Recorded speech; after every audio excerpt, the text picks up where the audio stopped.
Hey everyone, Julian here. Today I'm going to show you how to make Overmono style synths. We're going to be talking about how to write the MIDI and also a bit about the patches. Plus I'm going to show you how to work with audio synths and loops and kind of flip them and morph them, because you really, for this style, working with audio can do a lot. So yeah, to go along with this video, I've got this new sample pack called Definitive Future Garage Sample Library. The link is at the top of the description on my website. It's the ultimate sample library for Future Garage. It's got everything you need: drum loops, individual drums, effects, synth loops, plus project files as well, and even a full track template, even these cool texture noises. You can see it's got everything you need to make the best Future Garage track of your life. I'll play you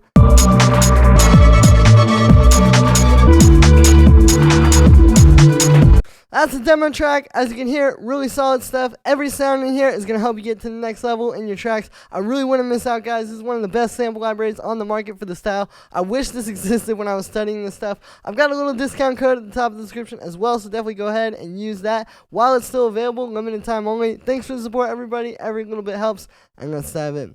Alright, so to start off with, when you're making these synths, a lot of times I like to get a drum loop going. I got this one.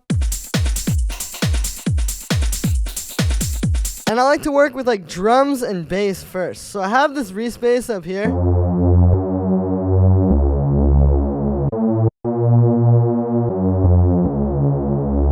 And we're going to make a bass line with that. And that's going to kind of be like the chord progression of the track. And this is why I like to talk about the writing, is because it's not just like, okay, here's how to make a bass line. It's like, what is the bass line doing? In this case, we're going to have this bass is going to tell the chord progression and also groove with the drums, right? And then the pad can kind of be its own thing. So what we're going to do is we're going to start.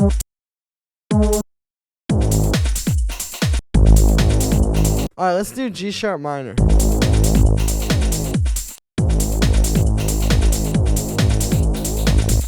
Okay, and then let's go minor third.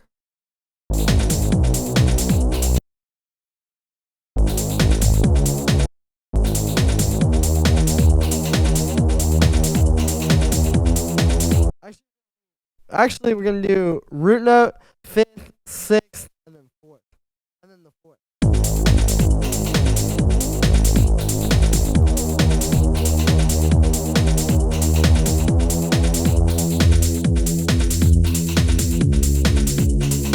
And you know what? Let's actually try doing a third there.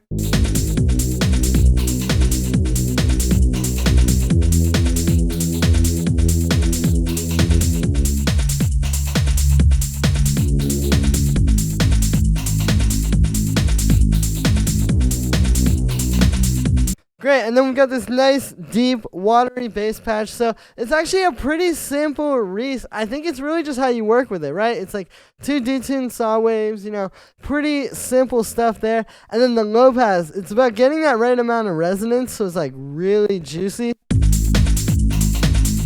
Right, it has a lot of fullness. And then the low pass isn't up too high. You could bring the frequency up a little higher if you want.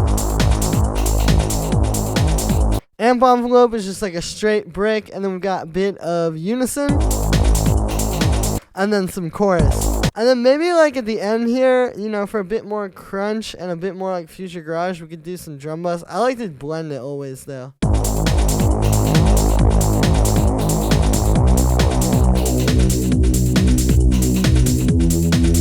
Now we have that really juicy analog sounding respace. And we have a progression to play off of. So we're going root note, minor third, sixth, fourth. Like a pretty basic minor progression. And then we're going to write the pad. So what I like to do after this is then get like some kind of like musical texture going, where you have that main progression, and then now this element, this pad, can kind of do its own thing. And we're going to talk about the patch on that as well, because there's a little bit of magic. But to start with, what we're going to do is let's just put down the root note and the fifth for like the whole time.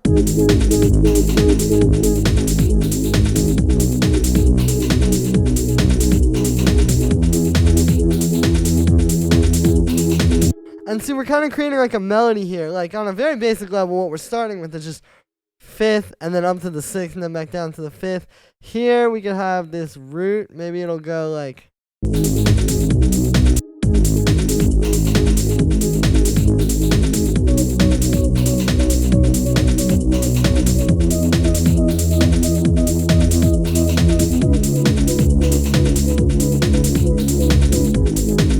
Alright, that's cool. So there we're actually kind of following, it's similar to the bass there. You see these top notes are changing at the same time, and it's all basic notes in that scale still. Again, if we're in G sharp minor, there's like 5th, 6th, 5th, root note, 4th, 5th, 3rd. Like very basic stuff. But when you already have that progression going,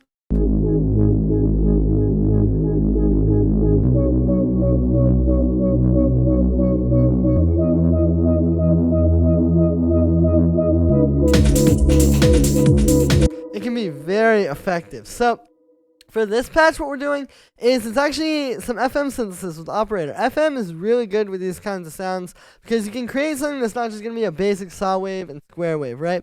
So what we're going to do is I'll turn off the effects, and you can hear this is the original patch.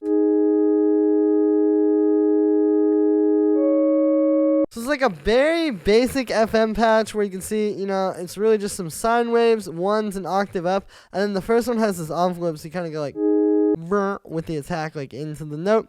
We got a bit of redux, which you can hear actually adds a bit of like mid-range and high-end harmonics, and that's going to work really well with the next effect, which is this auto filter.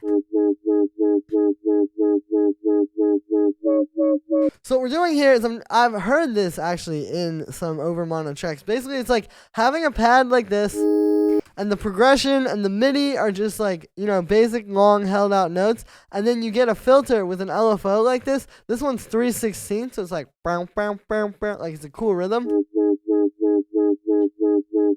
And then you have to turn the LFO amount up a lot, because this isn't like a super harmonically rich sound. Like if you had like a saw wave here, you'd hear it a lot more. Right? With these sine wave FM things, that's why the redux is so good, because you can add that. And see how that's adding in some mid-range and high-end that then this you can hear. And it kind of helps with that, right? And that gives us a lot of motion. That goes really well against the drums. And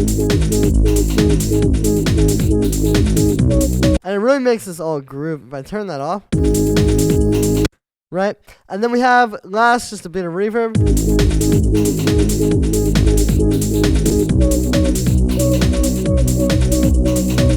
And then just putting a little high pass at the end so that it's not going to get in the way of the bass or anything.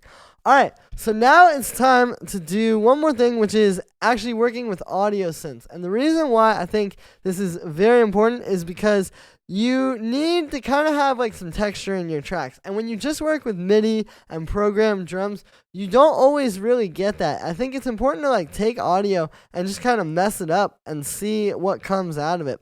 So I'm going to grab another one of these synth loops out of here from the Definitive Future Garage sample library. Once again, link is at the top of the description, and you can find the discount code there as well.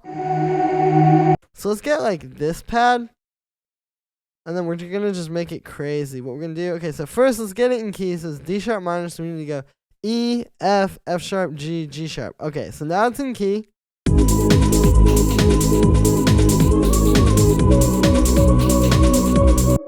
Okay, so what we're going to do is with this pad, I'm actually going to make a new audio track, and we're going to just turn that off and put it on there. And what I want to do is just have this going, and then we'll grab little pieces of this audio here.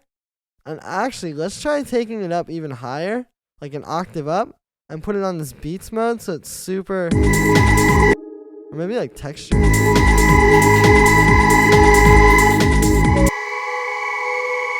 And see, we're getting this like insane texture, and we can just take pieces of that.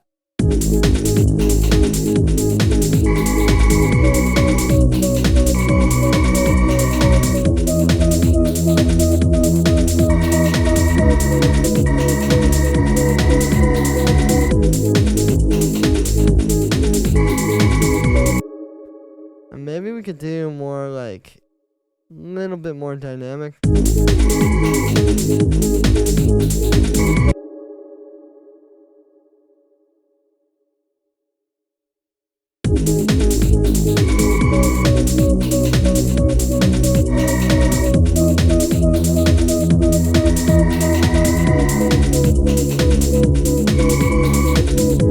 And there we go. So we're kind of creating these like notes. And yeah, so when you take audio and just like stretch it like this and pitch it up so high and then put it on those crazy warp modes, You get these insane sounds, and you just would never get that with a synthesizer. Like, you could sit here and listen to this and go, oh wow, that sounds like Serum. Like, what are they doing? Is it unison with an LFO on it? You could spend all day trying to make a synth patch that sounds as cool, but at the end of the day, it's just because it's audio that's really being pushed past its limits. And then it's about kind of playing around, seeing what's going to come from that, and then chopping it up and working with it. And then we're also going to put a bit of effects on it. Like, we definitely want to high pass. I kind of want to try distorting it. Yeah, that's cool. But let's do like a little bit less distortion. Okay, high pass it. And then we're going to reverb at the end. And like very wet, so it kind of washes it out a little.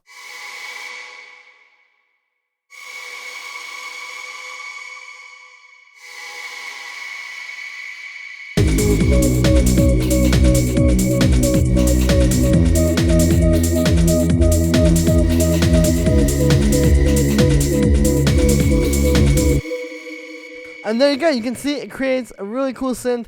And that's going to be it for this one, guys. I hope you enjoyed. As always, make sure to like this video as well as subscribe. And let me know what you think of this video in the comments. Like I said in the beginning, you can get the definitive Future Garage sample library with the discount code for a limited time only. So definitely act quick while it's available. The link is at the top of the description for all of this. Again, it's the ultimate definitive Future Garage library.